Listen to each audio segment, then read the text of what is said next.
guys are the experts with this. Like, you know, I hear two big tips, right, from supposed wine snobs, which everybody calls themselves a wine snob, just like how everybody. Well, I'm an audiophile. What do you have? Oh, Apple Air Pro, right? You're not an audiophile, what do they call it? You're not a wine. So the people will say, hey, find something that you like in your palate. Doesn't matter how expensive it is. And you got guys who are more like the numbers, right? This 96, 97 point thing.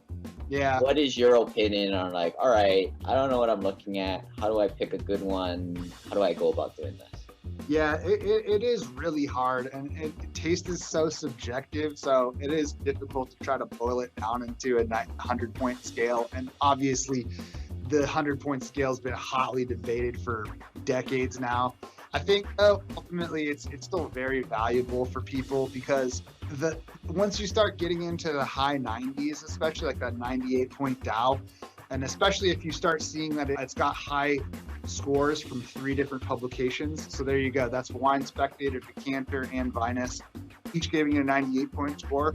You can be completely confident that at the very least, even if it's not to your taste, that is a well-made wine. There's no flaws in it's in balance. So there are a couple things that are objective rather than subjective when it comes to wine. Like, is it oxidized? Does it have some sort of acetone issue? There's all kinds of different flaws that can be in a wine that are characteristic of poor winemaking. At the very least, when you start to see the high scores, it doesn't have any of those problems, and that's helpful at the very least. There is something to be said about the particular place that those scores are coming from. So some reviewers tend to give out a little bit more freely high scores than others. There's not that many scoring publications that you have to care about, so you can pretty quickly learn what a 93 means from this place versus this other place. If you are a more numbers-minded person, you can pretty quickly start to cut through the BS and see where those scores are actually of value. But that being said, yes, there's it on Wine Searcher, and you can. This is what it's great. You can see the price over time, and then. Yeah, exactly. Wine Searcher is an invaluable resource for anybody. And what's so cool about it is you can pop on there really quickly and see what people are paying for it. You can usually see all the scores. It depends on how popular and common the wine is. Dow's is probably the most famous port in the world, so there's a ton of information on it on here. But then it'll actually link to all of the individual sellers. So if you click on offers, you can see.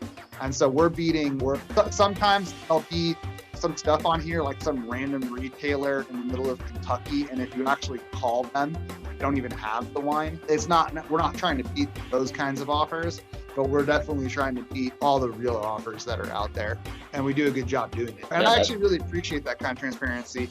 Yeah. If you guys are listening to this on the podcast, we're playing around with this on the YouTube version. If you guys want to go to the YouTube channel or go to SimplePassiveCashflow.com/wine, we'll keep this stuff for you guys to refer to. But we're poking around winespies.com and wine-searcher.com for the cool site. But one mistake I've made, I've bought some wine off eBay. I think it was like oxidized or fake, I'm guessing. Yeah. I still drank it. Hey man, if you can drink it, it's all good. Lately I've just been buying it from Costco.